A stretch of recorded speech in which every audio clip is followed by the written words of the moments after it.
Hey everybody, what's up? It's your girl Bondy Blue, and I'm back for Love and Hip Hop New York, y'all.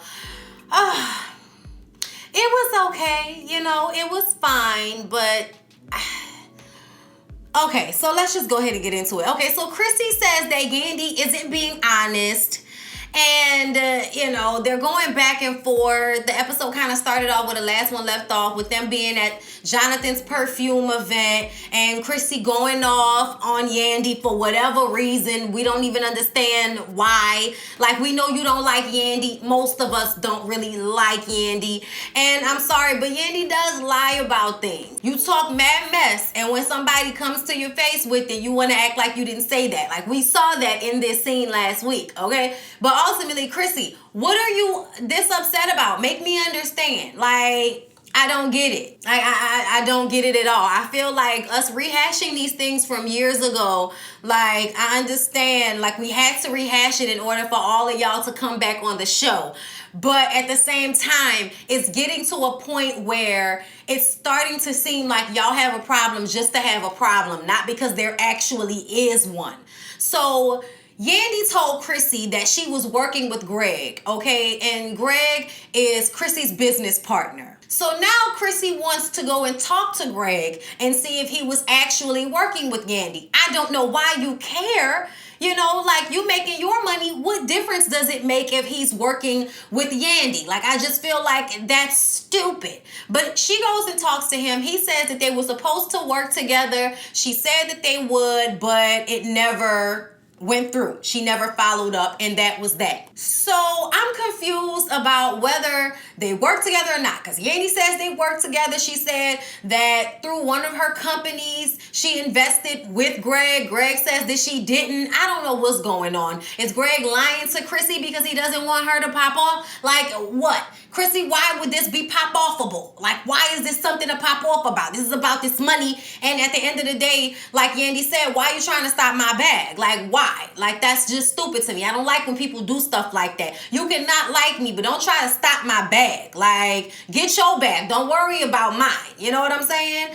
So let's move on. We'll come back to that. Tahiri and Joe meet up because Tahiri is helping Joe find something to wear to Safari and Erica's wedding. And the conversation about, really, I think this is all messy. I think it's all messy for all of us to be here. And then it's messy for you to be trying to dress me for the event. Then why the hell do you have Tahiri trying to dress you for the event? I know y'all trying to make it seem like Tahiri and Joe might slip and fall back in love with one another. Don't believe it. Don't believe it. I'm not seeing it. I feel like Tahiri is over Joe, and everybody maybe just needed to come back to the show for a few extra checks. But ultimately, y'all are not about to convince me that these two people still see it for each other. Joe may see it for Tahiri because Tahiri still looks exactly the same. But I don't think Tahiri is really interested in Joe. I just don't. Also, Joe doesn't want you to hold him accountable for the vest he wore when he was on drugs. Like, we still will, but whatever. So Yandy has to get together with Rich and the homegirls, Jonathan, Juju, and Rich brings Janoski there. Yandy says Janoski has work to do, obviously. She's new in the game, but she's really good. Janoski wants to work with Safari.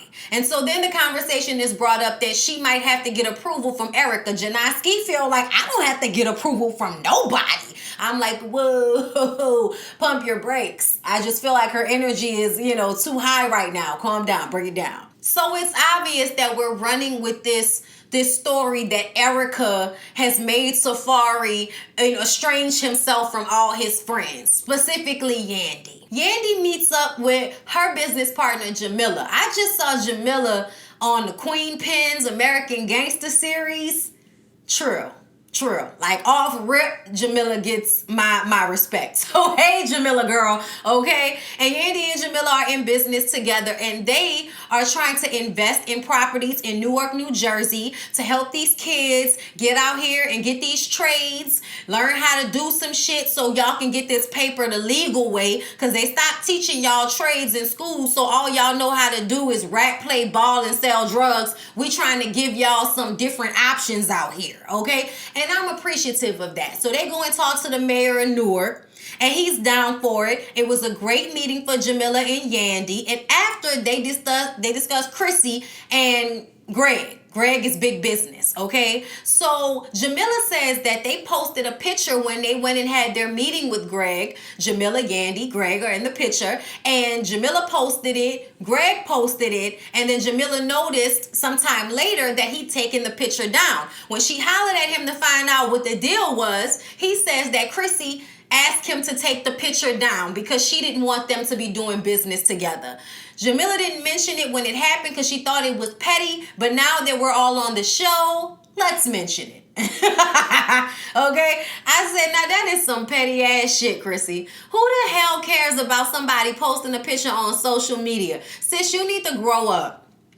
You need to grow the hell up because this is just stupid. Yandy says that she's out here trying to get blocks, okay, invested in. Not them little houses that she out here flipping. She doing small business. I said, child, I can't disagree with you. I can't believe I can't disagree with you, but I can't, okay? So Chrissy and Yandy meet up.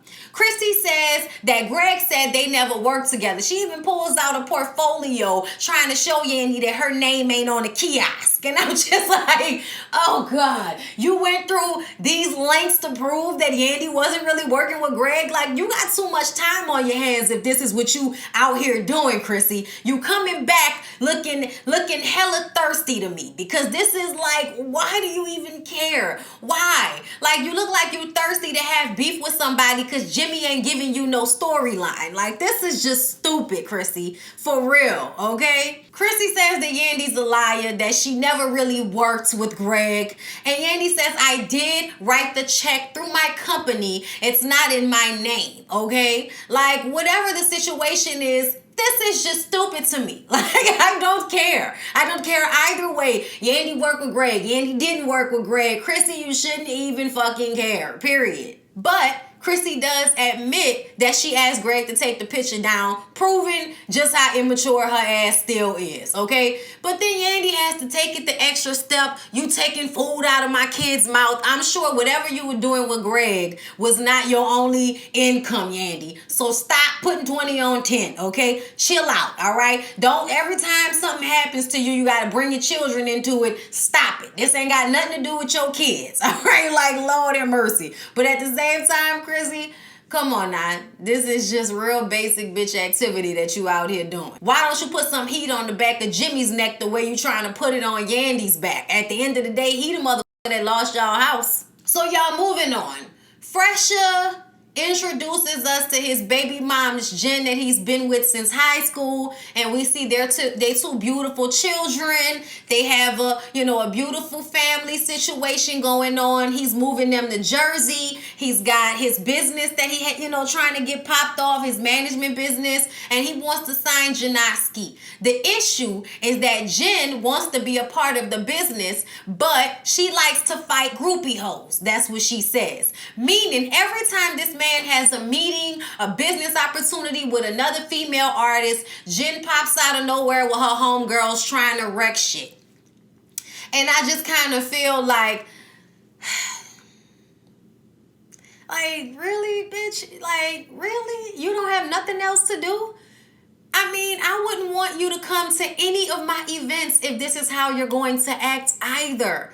Like, Fresher, why is your woman so insecure that this is the way she's moving at your business events? Like, why? Like, make me understand what you done to this lady in the past that done made her ass be crazy. Her Instagram name has something to do with her beating up thoughts or something like that. Like, I don't know. I don't care. It's all very 17-year-old bitch type shit. Obviously, somebody stunted sis's growth because that's just stupid. So now he's going to Janoski's event and he doesn't want Jen to show up because she gonna come with the foolishness. Guess what? She gonna show up anyway. We gonna get back to that.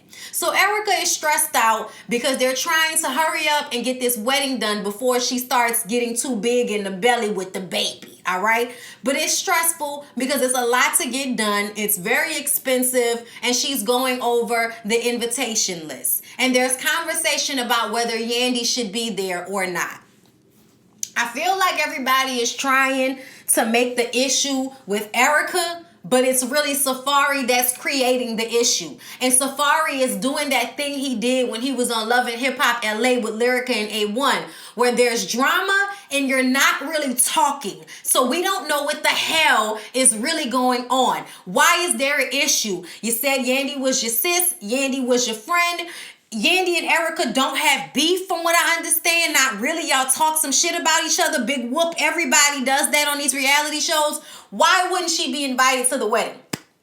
Like, I don't understand. Why is that even an issue? But he said he didn't invite Yandy to the wedding. Okay? So Erica is like, okay, fine. That's settled.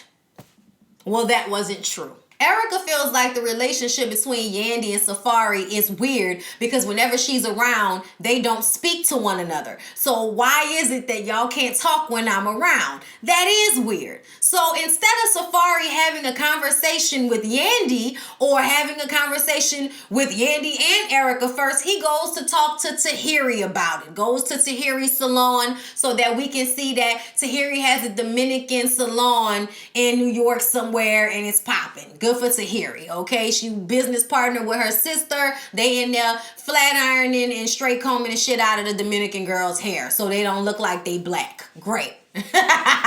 It's shade. We're all getting our hair straightened, ladies. Calm down. Safari says that there's this weird vibe between Yandy and Erica.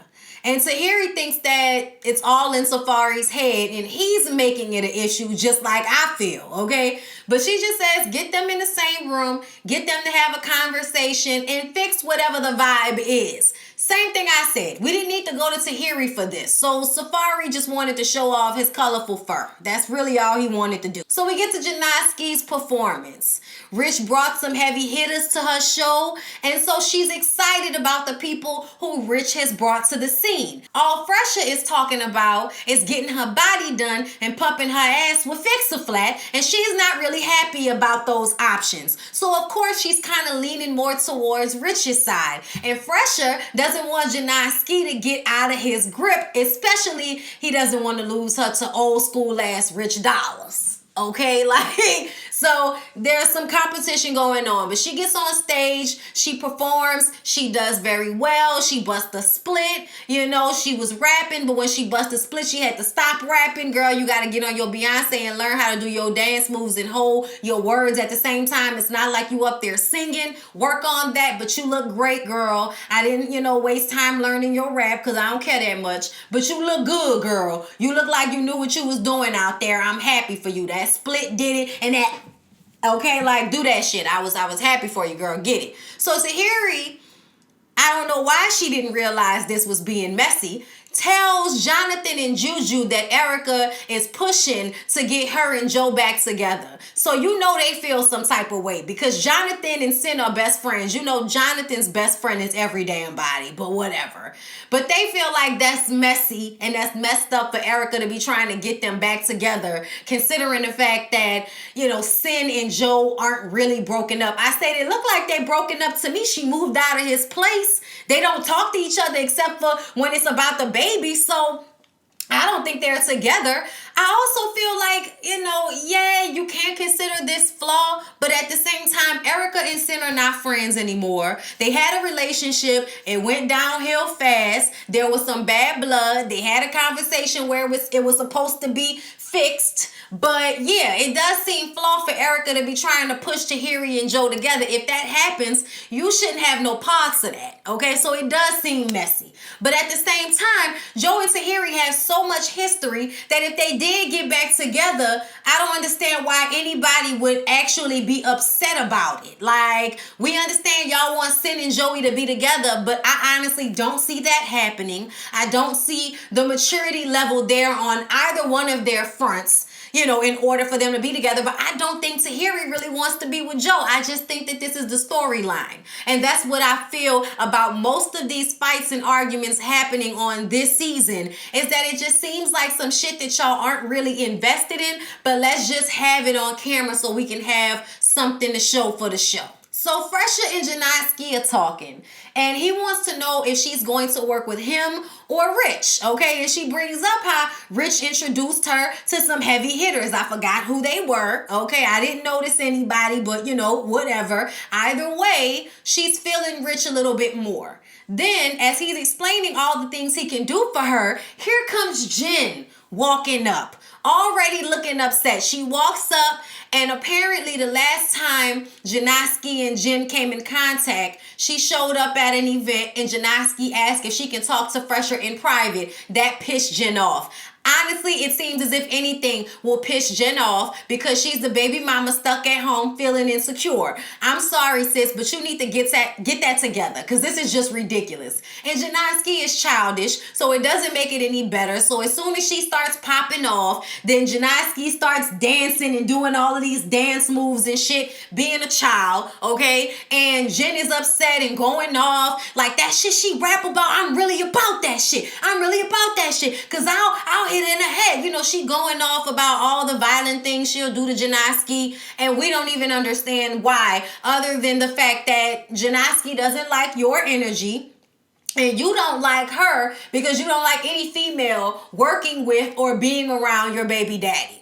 And that is just sad, and you need to get past that. Because if he's going to be in this business, that's what his life is going to be like. And it's just sad to see women acting ignorant and getting upset all the time over absolutely nothing. Wasn't nobody touching no booty. Wasn't nobody kissing nobody. Wasn't nobody on nobody's neck. Like nothing was happening. And here you are blowing up about absolutely nothing and kind of making it look bad for Janoski because the people who are with Rich don't want to be involved in none of this foolishness. So that looks bad for Rich as well. So it's like, Fresha, get your old lady the fuck out of here with this bullshit. So that's what he does. He ushers her outside. She's still going off, still trying to go back inside. You pushing me outside? You pushing me outside? Why you not dealing? You know what I'm saying? Like just going off, y'all. I don't even care enough because I felt like, bitch, what are you mad about? Oh my God, you're gonna have a stroke. Calm the hell down. Like who's watching the kids while you out here acting a fool for no damn reason? He gets her in a car and they ride off because obviously there was nothing else that he can do other than getting her ass in the car and riding off because she was just gonna make a scene no matter what. Okay, so Safari finally goes to speak to Yandy. They've been in the room together this entire time and they've just been kind of looking without saying anything. Erica says, I'm going to come over too. So they go over and they speak to Yandy. Yandy wants to know what the issue is with Erica and why she's always bringing her name up. Erica tries to act like she doesn't know what Yandy is talking about. Yandy recalls Erica saying that Yandy's wedding was a joke. Well, we all said it was a joke when we found out y'all weren't legally married. So, I mean, you still mad about that, Yandy? Y'all still aren't legally married though, are y'all? Oh, okay. Like, it doesn't matter why. The point still remains that you wanted to have a big outlandish wedding to not really get married, bitch. So, yeah, joke. Haha. Okay? But either way, Erica does apologize for that. They talk shit. Everybody talks shit. It is what it is.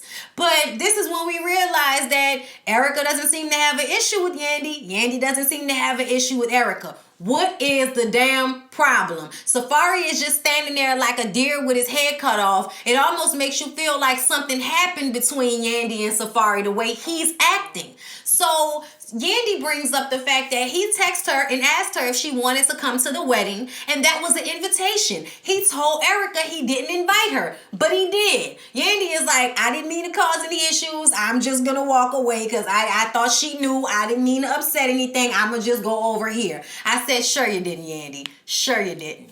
I don't blame Yandy, but I also feel like Yandy does stir the pot, okay? Like, I just really feel like she does, all right? Now, Erica is looking at Safari like, you lied to me. You said you didn't invite her. And I'm just like, oh my God, we're going to continue to make mountains out of molehills this entire episode. Either invite her or don't invite her, but stop trying to act like y'all have beef when y'all don't have any. This is just stupid. stupid. Everybody's 30 plus years old. Bitch, you either not coming to the wedding or you coming to the wedding. Like, either Yandy and Safari, are friends or they're not. Like, Safari, what is the damn issue? Okay? Now, there was a clip online in which Yandy burst into tears because she feels as if Safari isn't being a real friend to her. And Safari feels like, I have a woman now. I can't be the same friend to you that I was when I was single. That happens to most people. When they get in relationships, they don't be around their friends no more like that. And I've dealt with that many times from my family members and from friends, okay? And not once did I boo-hoo cry about it. Yes, that's just me. But I feel like Yandy bursting into tears over her friendship with Safari is her once again not knowing boundaries as it pertains to her friendships with other men. I'm sorry, but that's just how I feel. A lot of y'all feel like, oh, Safari is just being disrespectful. I don't necessarily feel like he's being disrespectful, but I do feel like Yandy is overreacting to whatever the hell is going on. If he's acting like that, that's fine. Let him act like that. You just, all right, I see how we rolling, and you just back up off it. With that being said, I'm gonna fall back. Like, that's it. I don't understand why we gotta cry about it. I don't understand why we gotta have these moments where it's just like this great betrayal and then everybody's co-signing it. Y'all need to all grow the hell up. Y'all need to grow the hell up. The only people you're supposed to be crying like that about is your man or your actual family, not the people that you coined in brother because y'all had a few deep conversations throughout the past 2 or 3 seasons on Love and Hip Hop New York. Like, give me a fucking break with this. Like, I'm sorry, but it rings true the way Yandy goes in with her relationships. Maybe Yandy does love too hard and she needs to pull that back a bit, okay? Pull it back. But I still understand how Safari feels about, I have a woman now, I have a pregnant soon-to-be wife. She's his wife now, and if he feels like he needs to put space in between him and the relationships he has with other women, then that's what he needs to do. And y'all need to respect that and let it be what it is. If you don't fool with him, no more don't fool with him. What the fuck are we crying for? Get out of my face. Y'all be out here mad sensitive about a lot of the stuff that be going on, and I don't care. Y'all, look, anyway, that's my review. Please don't forget to like, comment, and subscribe. Because whatever. Y'all, I'm tickled. Anyway, I love y'all. Happy New Year. I'll see y'all in the new year, okay? Peace out.